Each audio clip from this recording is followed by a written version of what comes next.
The banging started soft, a dull thud against wood that pulled me from the edge of sleep like a fishhook. I lay still in the darkness of my duplex, disoriented, my body heavy with the exhaustion of a 12-hour ER shift. The sound came again, 3 deliberate knocks. Then, silence. I blinked at the ceiling, my breath visible in the cold air. The heating unit had cycled off hours ago, and the room felt like a morgue. Outside, wind screamed against the windows, rattling the panes in their frames. The weather report had warned of a winter storm moving in, temperatures dropping into the low 20s, wind chill pushing toward 0. The banging resumed. Harder now. More urgent. I threw off the blankets and my skin pebbled instantly. The floor was ice against my bare feet as I stumbled toward the door, grabbing my phone from the nightstand. The screen flashed 4:32 a.m. in harsh white numbers. My heart kicked into a faster rhythm. Nobody knocked on doors at this hour with good news. I flicked on the porch light and pulled the door open. Then I froze. Dean stood on my doorstep, his 11-year-old frame bent forward under the weight of his sister on his back. Hannah's small arms were wrapped loosely around his neck, her head lolling against his shoulder. Dean's face was bone white, his lips tinged purple, eyes glassy with the vacant stare of severe cold exposure.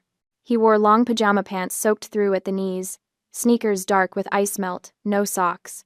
A filthy garage rug, the kind mechanics use to catch oil drips, was draped over his shoulders, crusted with grease stains and stiffening in the frigid air. Hannah wasn't moving. My training kicked in before conscious thought could catch up. I registered the cyanosis first. Her lips and fingernails were blue-gray. Her chest rose and fell in shallow, rapid movements, each breath accompanied by a harsh stridor that sounded like air being forced through a straw. She was wearing a pink princess nightgown, thin as tissue paper, but Dean's heavy winter coat had been wrapped around her small body. He'd given her his coat. Inside, now. My voice came out steady, clinical. I reached for Hannah, lifting her from Dean's back. She was frighteningly light, her skin cold and waxy under my fingers. Dean's legs buckled the moment the weight came off him, and he collapsed onto my floor in a boneless heap, his legs too numb to hold him. I carried Hannah to the couch, laying her down while my mind ran through protocols like a checklist. Hypothermia. Severe. Core temperature likely below 95 degrees. Respiratory distress, possible croup, possible pneumonia, airway compromised. I grabbed every blanket within reach, wrapping her carefully, avoiding the extremities. Warm the core first. Warm the arteries. Rapid rewarming of frozen limbs could send cold blood flooding back to the heart and trigger cardiac arrest. Her breathing was getting worse. I ran to the bathroom, yanking open the cabinet where I kept my personal medical supplies, a habit from years of night shifts and emergencies. The nebulizer was still in its box, unopened. I'd bought it 6 months ago when a patient's family couldn't afford one. Never thought I'd need it for my own niece. My hands shook as I assembled the mask, filled the chamber with saline, and fitted it over Hannah's small face. The machine hummed to life, mist flowing into her airway. Her stridor eased slightly, the desperate wheeze dropping half an octave. Dean was still on the floor near the door, curled on his side, shivering so violently his teeth clattered. I grabbed my phone, hands trembling now, not from cold, but from rage so pure it felt like ice water in my veins. I hit 911 and put it on speaker, my fingers already moving back to Hannah to adjust the nebulizer angle. 911. What's your emergency? This is Nurse Willow Hart. License number RN 4022. My voice was glass smooth, professional. Reporting 2 pediatric medical emergencies at a private residence. Suspected severe child neglect. I need an ambulance and police immediately. 2 children, ages 11 and 7. Hypothermic. 1 with acute respiratory distress. Address is 447 Maple Grove, Unit B. Ambulance is dispatched. Stay on the line. I set the phone down and moved to Dean. His eyes tracked me, but he couldn't speak, his jaw locked from the cold. I pulled him away from the door, wrapped him in my comforter, tucked it tight around his torso. Then I went to the kitchen, grabbed the carton of chocolate milk from the fridge, poured it into a mug, and put it in the microwave for 40 seconds. Not too hot. Hot enough to warm his core from the inside without scalding his throat. The microwave beeped. I tested the temperature against my wrist, warm, but not burning, and brought it to Dean with a straw. He took small sips, his hands too stiff to grip the mug. Each swallow made his face twist in pain as warmth met frozen tissue. I knelt beside him, one hand holding the mug, the other checking Hannah's pulse, thin and rapid, but there. My brain cataloged injuries with clinical detachment. Frostbite on Dean's toes, visible through the holes in his soaked sneakers. Malnutrition, both children were underweight, cheekbones too prominent, eyes sunken. Hannah's fingernails were dirty, ragged. Dean's hair was matted, greasy. These were my brother's children. Joshua and Jane lived in a mansion in Riverside Heights, 5 bedrooms, heated floors, an expensive wine collection, and they'd sent their children out into a winter storm in pajamas. My hand tightened on the milk carton until it crumpled slightly. Dean flinched, and I forced myself to loosen my grip. This wasn't the time. Later, there would be time for rage. Right now, I was a nurse. Right now, these children needed me steady.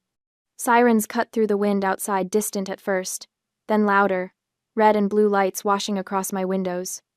I looked down at Dean, still wrapped in my comforter, his eyes ancient in his child's face. Those eyes had seen too much, understood too much. They held no surprise at being here, no confusion, just a weary resignation that broke something in my chest. The paramedics would ask questions, the police would ask questions, and I would answer every single one, because this wasn't over. This was just beginning. The ambulance doors slammed shut behind us with a metallic finality that echoed in my chest. Hannah lay strapped to the gurney, her small face obscured by an oxygen mask fogging with each labored breath. The rhythmic hiss of compressed air filled the cramped space as the EMT adjusted the flow rate, his gloved hands moving with practiced efficiency. I sat on the bench beside Dean, my hand wrapped around his smaller one. His fingers were still cold despite the thermal blankets cocooning him. The boy stared at the ceiling of the ambulance, his eyes tracking the LED strips overhead with that same unsettling flatness I'd seen at my door. "Can you tell me what happened tonight?" I kept my voice low, clinical, the same tone I used when coaxing information from trauma patients who needed to talk but couldn't bear to be pushed. Dean's throat worked. For a moment, I thought he wouldn't answer. Then his lips parted, and words began to spill out in that same monotone whisper that made my skin crawl. Mom and Dad left at 5 o'clock. There was a party, a casino opening. Dad said they needed to beat the cold front. He paused, swallowing. They told us to order pizza and go to bed by 9. The EMT's hands stilled for half a second on Hannah's A4 line before resuming their work. I felt my jaw tighten but kept my expression neutral. At 10, we noticed Snow wasn't inside. I put on my pajamas and my winter coat and went to look in the backyard. Hannah was supposed to wait in the living room. His voice cracked slightly. She got impatient. She only had her nightgown and that thin jacket. She didn't understand how cold it was. I watched his profile as he spoke. 11 years old, and already carrying the weight of protecting his sister like armor he couldn't remove. The wind caught the door. It slammed shut. The smart lock engaged automatically. He said those last 2 words with a bitterness that sat wrong on a child's tongue. I tried the code. It didn't work. I called Dad, then Mom. No one answered. My free hand curled into a fist against my thigh. The vinyl bench crinkled beneath my scrubs. "Why didn't you call me?" Dean's eyes finally moved, sliding toward me with a guilt that carved something hollow in my chest. "I almost did. I had my thumb on your name, but the phone died." He drew a shaky breath. Earlier, Hannah was crying for Mom. I let her play the restaurant game to calm her down. I forgot to charge it after. The monitor above Hannah's head beeped steadily. Each sound marked another second these children had survived despite every system designed to protect them failing. "It's not your fault, son." I squeezed his hand tighter, feeling the fragile bones beneath his skin. "None of this is your fault." His expression didn't change, but his fingers gripped mine back with surprising strength. We went to the garage. There was a rug, old and dusty, but I wrapped myself in it. I gave Hannah my coat. She needed it more. He spoke faster now, as if pushing the words out before they could stick in his throat. The temperature dropped. It kept dropping. The garage isn't heated. It got down to the same as outside. 23 degrees. The EMT made a soft sound that might have been a curse or a prayer. I couldn't tell which. After what felt like a long time, Hannah started wheezing. Bad. Really bad. I knew if we stayed there, she'd die. Dean's voice finally broke, cracking on that last word like ice under pressure. So I picked her up, and I walked. Through the forest. The shortcut to your place, 1 mile. The ground was frozen and the air felt wet and it just kept taking our heat and… You saved her life. My voice came out rougher than intended. You saved both your lives. I heard a sniffle from the front of the ambulance. The EMT turned away, suddenly very focused on checking equipment that didn't need checking. My own eyes burned, but I blinked the heat away. There would be time for that later. Right now, Dean needed me steady. The ambulance pulled into the bay at Mercy General at 5:30 a.m., the same fluorescent lights I'd worked under for 12 hours yesterday now greeting me from the other side. Hannah was rushed to the ICU immediately, a team of nurses I recognized surrounding her gurney. Dean was transferred to a wheelchair, his frostbitten feet too damaged to bear weight. Officer Jasper found me in the hallway outside the pediatric ward. He was young, maybe 25, with the kind of earnest face that hadn't yet learned to hide horror behind professional detachment. Miss Hart, I need to take your statement. I recounted everything in the same clinical precision I'd use for charting. The temperature of their skin, the color of Hannah's lips, the timeline Dean had given me. Jasper's pen moved across his notepad with increasing pressure, the tip nearly tearing through the paper by the time I finished. And the parents? His voice had gone flat. Where are they now? I don't know. They left for a casino opening at 5 p.m. As far as I know, they haven't been contacted yet. Something cold moved behind his eyes. We'll find them. At 8 a.m., as I was closely watching Dean resting, I heard the sharp click of heels on linoleum. I turned to see a woman in her 50s approaching, her charcoal blazer pressed to knife-edge perfection despite the early hour. Rimless glasses sat on a narrow nose, and her eyes moved over me with the same assessing quality I used when triaging patients. Miss Hart? She didn't offer her hand. Carla Evans, Child Protective Services. My stomach dropped. Carla moved past me into the room where Dean sat in his wheelchair, his damaged feet elevated and wrapped in sterile dressings. She observed him with the detached precision of someone conducting an inventory, her gaze cataloging every visible injury, every sign of neglect. Her pen scratched across a leather-bound notebook. After what felt like an hour but was probably 3 minutes, she turned back to me. Miss Hart, I am Carla Evans from CPS. Her voice carried no warmth, no sympathy, only the weight of bureaucratic authority. Currently, the children are under emergency protective custody. I need to conduct a home study at your residence tomorrow. Our priority is kinship care, but safety regulations are strict. She paused, and those cold eyes pinned me in place. If your home does not meet safety and hygiene standards immediately, the children will be placed into the foster care system upon discharge. The words hit like a physical blow. My duplex was small, cluttered with the chaos of a nurse working 60-hour weeks. I had no children's furniture, no safety locks on cabinets, no funds to transform my space into something suitable for 2 traumatized kids who'd just survived the worst night of their lives. But I couldn't let her see that panic. I forced my spine straight, channeling every ounce of the composure that had carried me through codes and traumas, and patients bleeding out on tables. I'll handle it. Carla's expression didn't change. She simply nodded, made another note, and walked away with that same precise clicking of heels. I stood in the hospital corridor as the sun began to rise somewhere beyond these walls I couldn't see. Around me, the familiar sounds of the morning shift change echoed footsteps, beeping monitors, the low murmur of report being given. I'd been part of this rhythm for years. Now I was on the outside of it, looking in. In this building, my niece fought for every breath while my nephew sat in a wheelchair, his legs still numb and without feeling. Somewhere out there, my brother and his wife were sleeping off champagne and roulette losses, unaware that their children had nearly died in the cold. And tomorrow, a woman with rimless glasses and a leather notebook would judge whether I was worthy of keeping these children safe. I had less than 24 hours to become someone I wasn't sure I knew how to be. The fluorescent lights hummed overhead, indifferent to the weight settling onto my shoulders. I pulled out my phone, already mentally cataloging what I owned that I could sell, how fast I could make it happen, whether it would be enough. It had to be enough. I turned back toward Dean's room, squaring my shoulders against the impossible task ahead. The corridor stretched before me, sterile and endless, and I walked forward anyway. The phone in my hand buzzed with a notification. I'd been expecting a response from the pawn shop on 5th Street. They'd take the diamond necklace my grandmother left me. They also told me I could bring the necklace in later this afternoon so they could assess it in person and finalize the price. I stared at the screen, the blue light washing my face in the pre-dawn corridor, and felt nothing. Not grief, not regret, just the cold arithmetic of survival. I slipped the phone into my scrub pocket and turned back toward Dean's room. Through the small window in the door, I could see him in the wheelchair, his bandaged feet propped on the footrests, staring at the wall with those ancient eyes.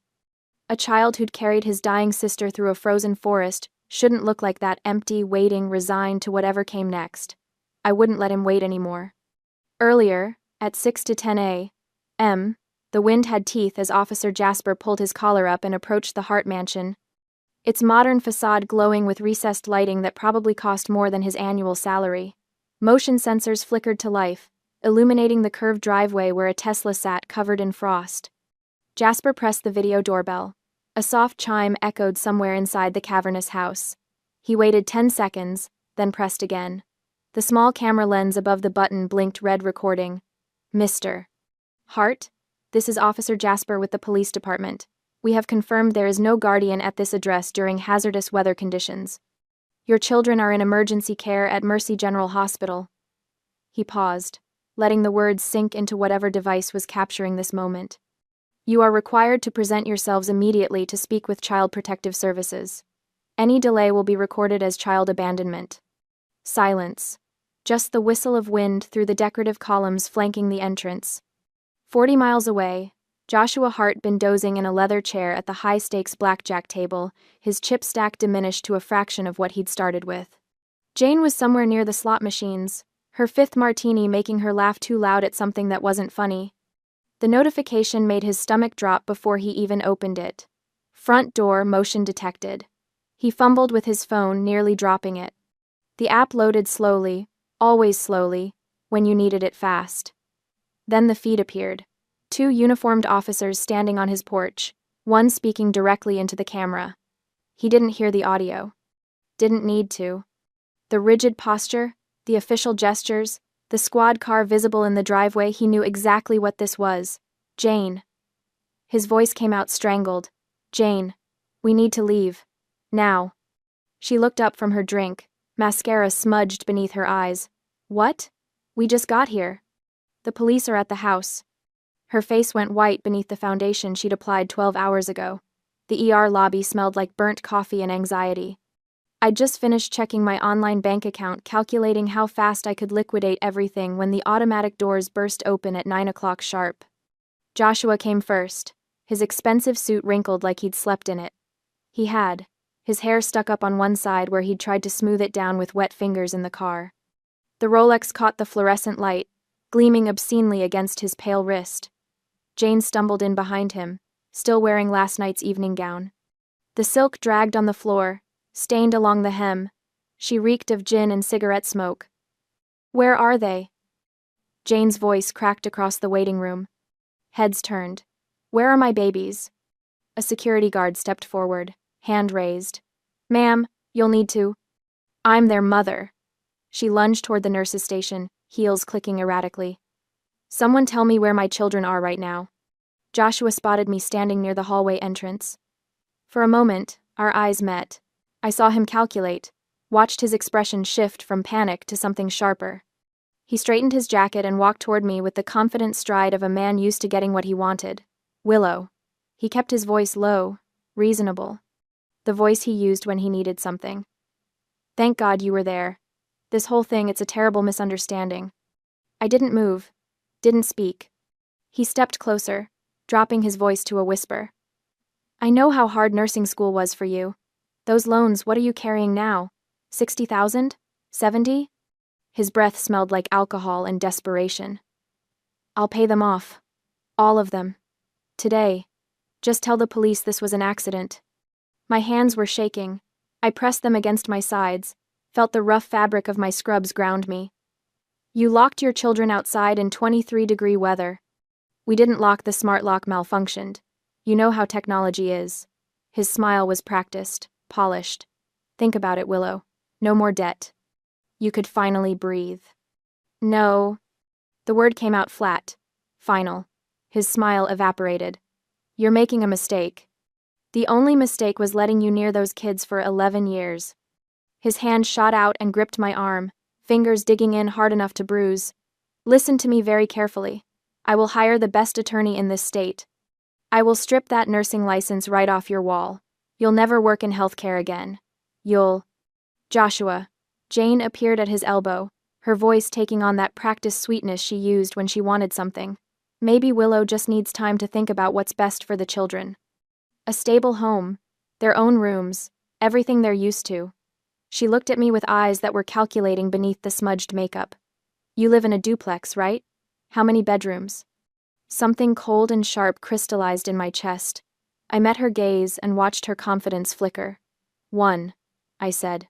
But it's warmer than your garage. Joshua's face went purple. You self-righteous. He shoved me. Hard. I stumbled backward, my hip hitting the corner of a metal medical cart. The impact sent instruments clattering across the linoleum. Pain exploded through my elbow as I caught myself against the wall, my palms scraping against the rough concrete.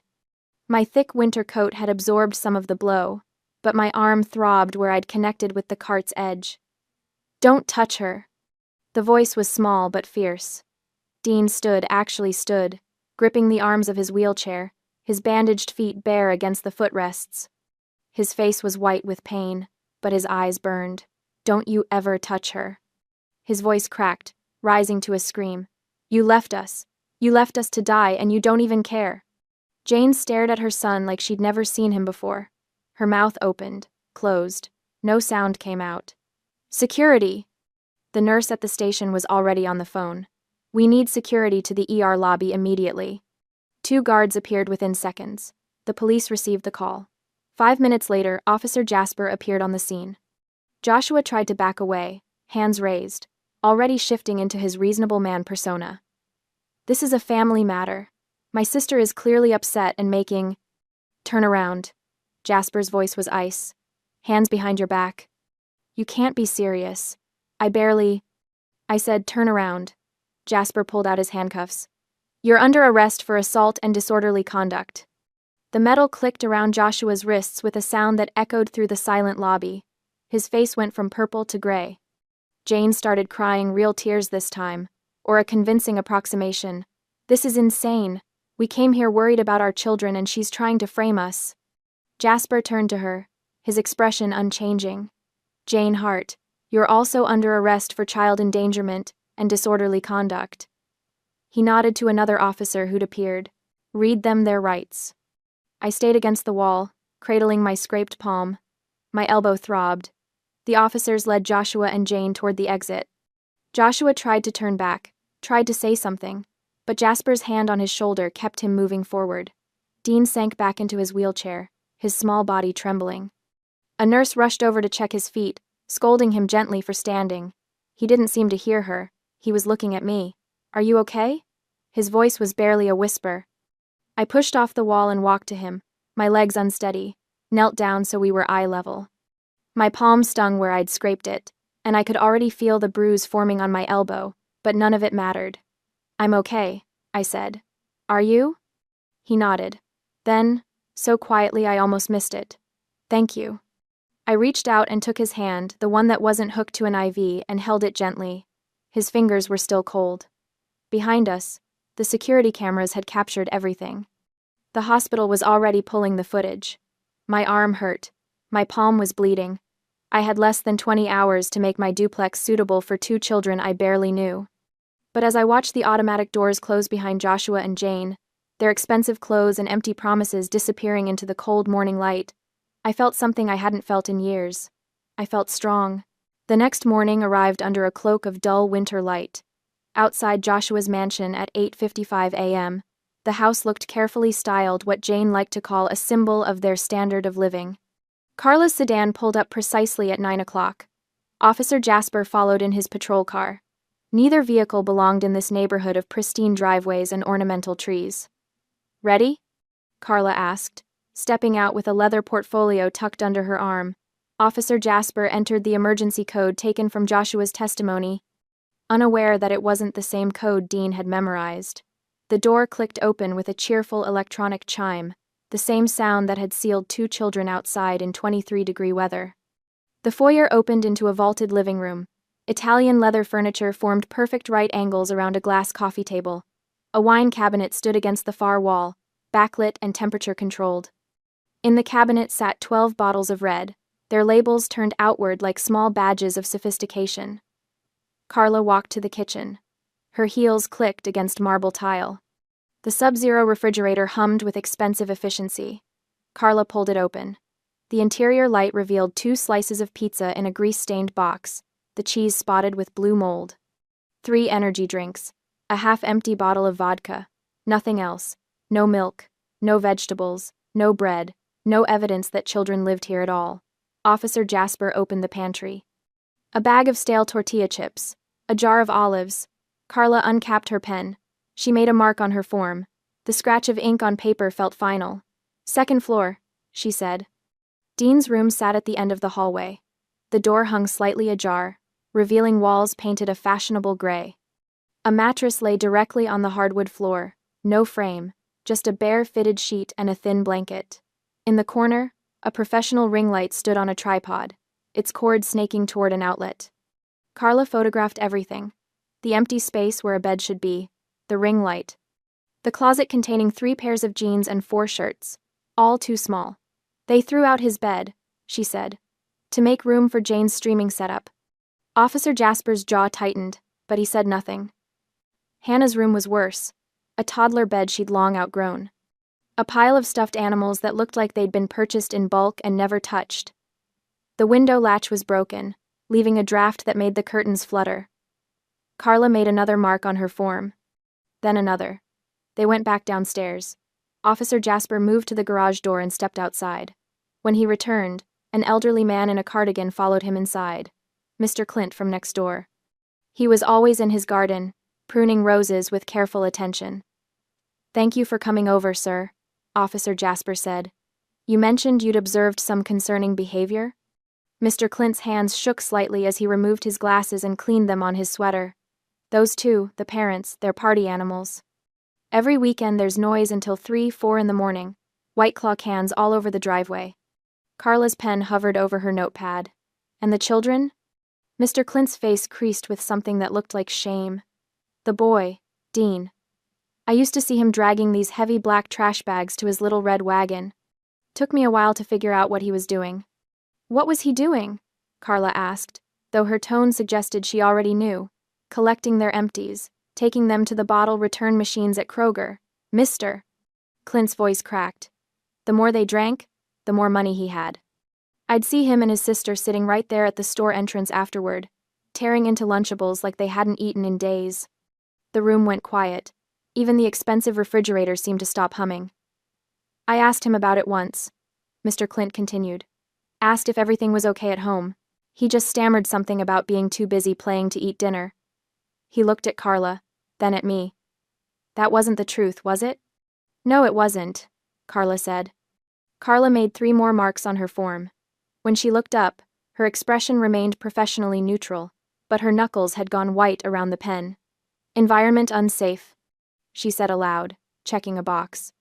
"Inadequate nutrition. Evidence of chronic neglect. I'm recommending immediate termination of parental custody pending criminal trial." Back at my apartment, I sat with my phone in my hand and a decision on my shoulders. I needed a shark. Someone who could gut Joshua's legal team and make sure those kids never spent another night in that house. The name everyone whispered with equal parts fear and respect was Attorney Vance, the most effective family law attorney in the region. He didn't lose. He also didn't come cheap. But I'd already started preparing for this fight. While I was still in the hospital with Dean and Hannah, while my arm still throbbed from where Joshua had shoved me into the doorframe, I'd made a mental inventory of everything I owned that could be converted to cash. Yesterday afternoon, I'd walked into the pawn shop on 5th Street with my grandmother's diamond necklace. She'd given it to me on my 16th birthday, told me it was a family heirloom passed down from her mother. The gemstone wasn't huge, but it was flawless vintage cut, platinum setting. I'd worn it exactly twice, once to her funeral, once to my nursing school graduation. The pawnbroker had examined it under his loupe for what felt like an eternity before looking up. $3,800. Cash. Right now. I'd signed the paperwork without hesitation. The laptop was next. I'd posted it in the community resident group, a sleek, high-end model I'd just finished paying off last week. $900 in monthly installments. Finally mine. A sophomore college student showed up within an hour, cash in hand. $900, gone in 30 seconds. But the espresso machine, God, that hurt. I stood in front of it for 10 minutes before I could bring myself to unplug it. It was a beautiful piece of engineering. Brushed stainless steel, Italian-made, with a steam wand that produced microfoam so perfect it could make a hospital cafeteria coffee taste like a cafe in Milan. I'd bought it 2 years ago, right after I made the final payment on Mom's medical bills. Joshua had inherited all of Dad's life insurance money, $75,000. I'd asked him to help with Mom's hospital costs, just to split them. He'd laughed. "That money's for investing in the future," he'd said, swirling bourbon in a crystal glass. And now, here I was, selling the only thing I'd ever bought for myself, not for bills, not for necessities, just for joy, to clean up the mess his future had made for his children. A young man arrived to pick it up. Fresh out of college, first job, eager smile. He handed me $600 and thanked me profusely, saying it was a steal. I smiled and told him to enjoy it, then closed the door and stared at the empty counter. The outline was still visible, a clean rectangle in the dust. My brother didn't just exploit me, he was cruel to his own children. I steeled my resolve. Those kids would not spend one more day under his roof. Total funds: $5,300 from sales, $7,500 from savings, $12,800. I walked into the law offices of Attorney Vance at 10 a.m. The receptionist led me to a corner office with floor-to-ceiling windows overlooking the courthouse. Symbolic, I thought. Attorney Vance was a man in his early 50s, silver-haired and sharp-eyed, with the kind of presence that made you sit up straighter. He didn't waste time on pleasantries. "Show me what you have." I slid the medical records across his desk. Dean's frostbite treatment, Hannah's hypothermia and asthma crisis, my own injury report from the ER. Then the photos, my bruised arm, the kid's hollow eyes, the screenshots I'd taken of Jane's Instagram stories, showing champagne bottles and party lights on the same nights Mr. Clint described. Vance studied them in silence, removing his glasses halfway through. When he looked up, his expression was unreadable. "I can guarantee you win permanent custody," he said flatly. "I can also guarantee your brother serves time. The retainer is $9,000. I reached into my bag and pulled out the cash. Bills in neat stacks. I placed them gently on his mahogany desk. "Then let's begin," I said. He slid a contract across the desk. I signed.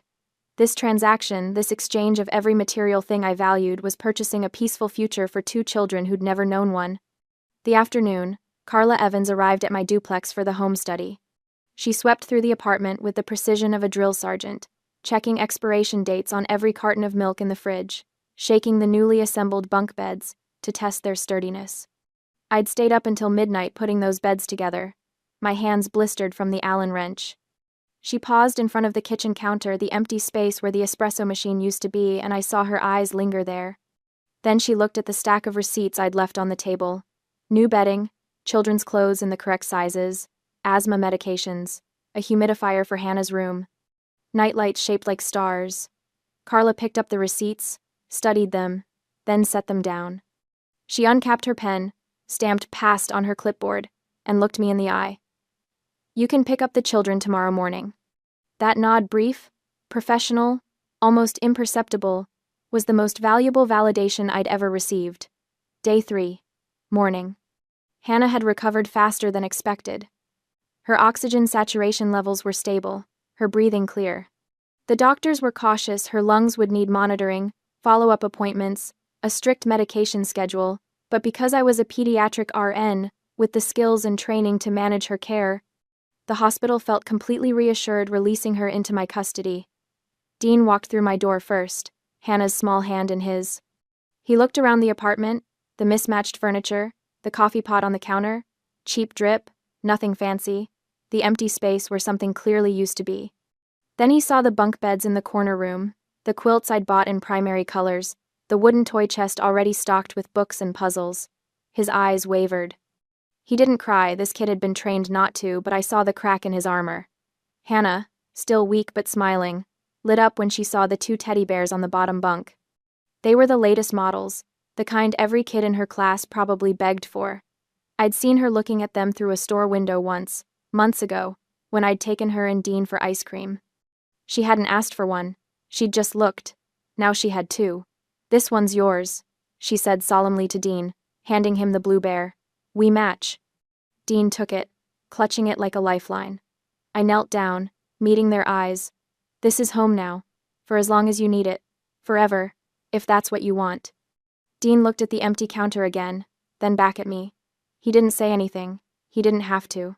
2 weeks later, Jane made bail. Attorney Vance had already notified me of the conditions: no contact with victims or witnesses, and no public mention of the case. They were standard protective measures, designed to shield the children from further trauma. Jane ignored them immediately. That evening, Dean was doing homework at the kitchen table when my phone exploded with notifications. Instagram, Facebook, Twitter. Jane had gone live on every platform simultaneously. I pulled up the stream. She sat in the living room of her mother's home, eyes rimmed with carefully applied red makeup to simulate crying. The comments were already rolling in thousands of her followers, tuning in for the performance. "I need to speak my truth," Jane began, her voice trembling. "I've been silent too long, and I can't let this continue.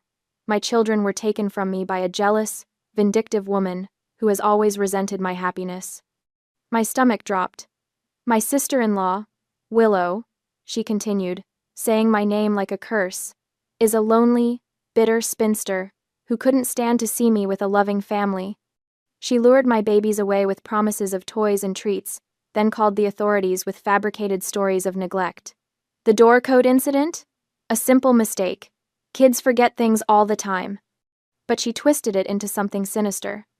The comments lit up. Jane would never neglect her children. "This is clearly a custody battle. So sad. Praying for you, babe. Stay strong." But just as many read, "Who forgets their own kids outside? The aunt is a hero." Jane dabbed at her eyes. "My children are scared and confused, being held by a woman who doesn't understand them. I'm their mother. I'm fighting to bring them home where they belong." The live stream ended. Within an hour, my social media was under siege. Messages flooded my inbox, most of them vicious. "Child stealer. You're disgusting. Give those kids back to their real mom." Someone found out where I worked. The hospital's main line started ringing angry callers demanding the kidnapper nurse be fired immediately. Security had to disconnect the phones. I sat in the break room, shaking, while my coworkers whispered in the hallway. Some looked at me with sympathy, others with suspicion. Week 2, Day 3, 2 days later. 2 days after the live stream began, the call I feared finally came. I was summoned to HR immediately. I walked through the corridors feeling like I was heading to my execution, certain they were going to cut me loose to avoid the liability and bad press. I knocked on the HR director's door. "Come in, Willow." Inside, I found not just the HR director, but Dr. Grayson, chief of medicine, the man who'd hired me 5 years ago. A thick file sat on the desk between them. I sat down, hands folded in my lap, waiting for the blow. Dr. Grayson spoke first. "We've reviewed the hospital admission records for Dean and Hannah Hart. We've also reviewed the security footage from the ER, showing your brother's physical assault on you in the hallway. And we've seen the social media campaign being waged against you by Jane Hart." I nodded, throat tight. "I understand if you need to." "We know the truth," the HR director interrupted.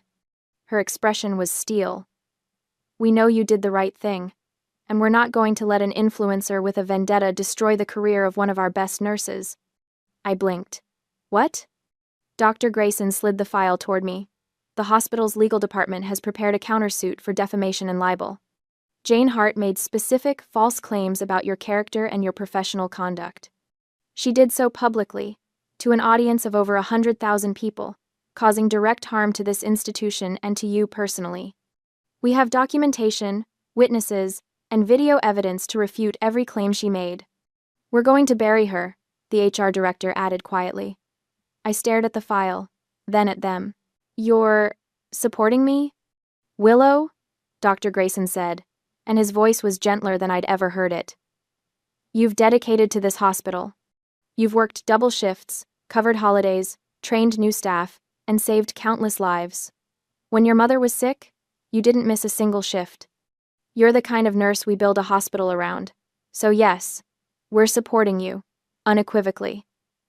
Treason. I wept with relief. They were shielding me. The final piece of the puzzle fell into place the very next afternoon. The text came from an unknown number while I was giving Hannah her nebulizer treatment. You don't know me, but I was at the party the night your nephew and niece were locked out. I need to tell you something about the door code. My heart stopped. I stepped into the hallway and called the number. A woman answered, voice hushed, nervous.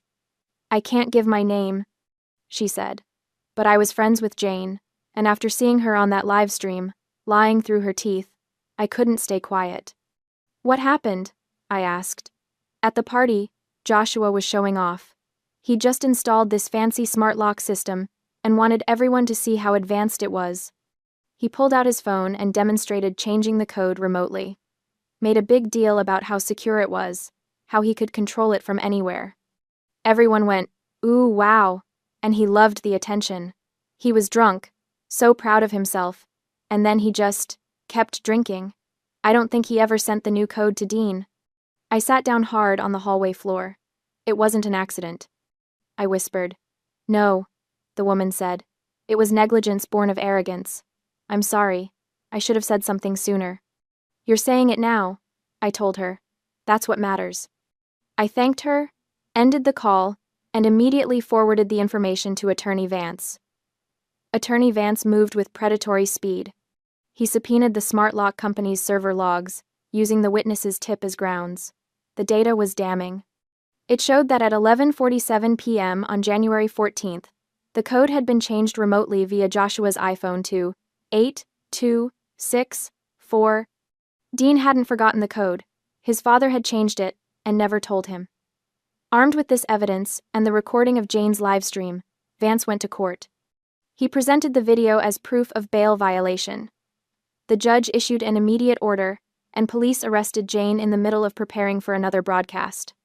The footage of her being handcuffed while screaming about her platform went viral, turning the tide of public opinion overnight. 6 months later, the courtroom was packed for the trial.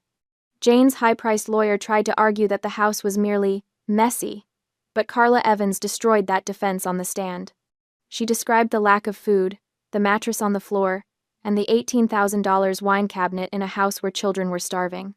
I have never, in 2 decades of this work, seen a home where the alcohol was better cared for than the children, Carla stated. That's not neglect.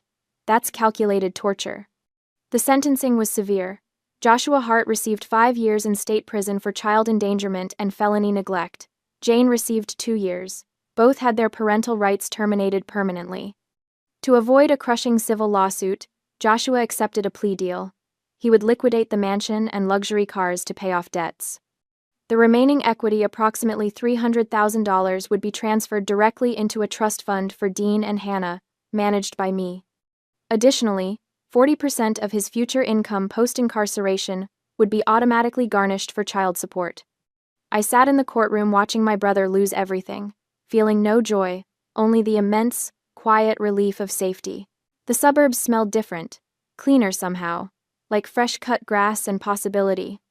I stood in the backyard of our new house, watching Dean pitch baseballs to Aaron while Hannah drew chalk flowers on the patio. The house wasn't huge, but it was ours. 3 bedrooms, 2 bathrooms, a kitchen with enough counter space for a proper coffee maker, and a backyard big enough for a swing set and a vegetable garden. 2 years had passed since the trial. 2 years since I'd sold my grandmother's necklace and my espresso machine. The court had auctioned Joshua's mansion, and while the trust fund secured the children's future, I'd used a portion of the settlement to buy this house outright. No mortgage, no landlord. Just a deed with my name on it. I'd been promoted to head nurse at Mercy General 6 months ago. The raise wasn't enormous, but it was enough. Enough for soccer cleats, art supplies, and Friday night pizza. And then there was Aaron. Dr. Aaron Mitchell, ER, attending physician, cat lover, accidental hero. He'd treated me that night in the ER, signed the injury report that helped jail my brother, and then simply never left our orbit. What started as professional courtesy visits evolved into helping with homework, bringing takeout, and eventually, becoming the father figure these kids desperately needed. A week after the kids came to live with me, once the initial chaos had settled, Hannah had asked about Snow, the cat they'd left behind. We posted flyers, though I had little hope. But miracles happen. Mr. Clint called a few days later. He had found the scrawny orange tabby shivering on his porch and had been feeding him in his garage. Aaron drove us to pick him up. When Snow meowed pitifully at the sight of Dean, the boy who had held everything together finally broke down and cried. Aaron had put a hand on his shoulder and simply said, "He's home now. You all are." Now, Snow was fat and spoiled, sleeping in sunbeams and demanding treats. Dean was 13, taller and playing shortstop with a wicked curveball. The frostbite scars on his fingers had faded to faint white lines. Hannah was 9, her asthma fully controlled, her laughter filling the hallways that used to be so quiet. On my birthday, Dean handed me a small box wrapped in newspaper. Inside was a silver keychain engraved with the word home. "Thank you for opening the door that night," he said, his voice cracking slightly. "And thank you for selling your coffee machine for me. I knew about that for a long time." I hugged them both tight, knowing every sacrifice, every scary moment, every dollar sold and spent had been worth it. I clutched the keychain, a symbol totally opposite to the cold smart lock that started it all. We had finally found a truly safe home.